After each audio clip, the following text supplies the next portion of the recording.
Okay, so I have a question to the trans community. Like, this is a genuine question. I'm genuinely curious about this. I've been confused for a while, and I just want some clarification on this. So, if there is no definitive attribute that you can attribute to a woman, right? So, basically, based upon what I understand that y'all believe, because this is what I've like seen on the internet and stuff, is that a woman is basically what you think. So if you think you're a woman, then you are a woman. Like, there's nothing else associated with being a woman. I've never heard this about a man. I don't know if this is what trans men think or how they think. But I've only heard this about trans women, that you're a woman because you think you're a woman. And that's it.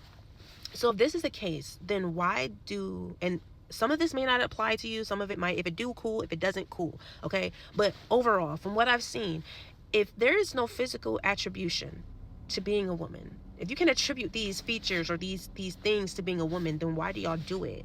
Why do y'all change completely how y'all look? Because you don't look like a woman. You naturally look like a man, right? You don't look feminine. You don't look feminine at all. You look masculine. And if there can be masculinity and femininity, then how can it not be man and woman? Anyway, seriously.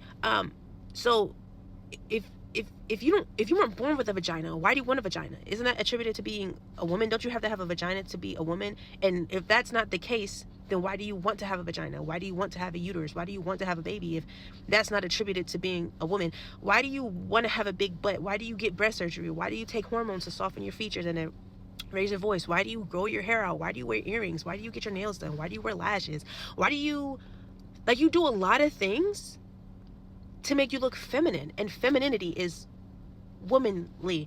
So if none of this can be attributed to being a woman, like physical features, if none of this can be attributed to being a woman, then one, what is a woman? Two, if none of this can be attributed to being a woman, then why don't you just stay looking like a man? Why don't you just stay looking masculine if you're a woman because you think you're a woman? Like, why do you have to go through this process of becoming and looking and acting other than what you are if that's not what makes you what you want to be or what you think you are? So, like, if you think you're a woman and that's it, that's all you have to do to be a woman, why are you going through a physical process of being other than or looking other than what you think you are? Because you're already that. So if you're already that, then why are you changing how you look, I guess, is the question. Does that make sense? So, one, what is a woman? Two, why do you go through this process of looking other than what you are if you are already that?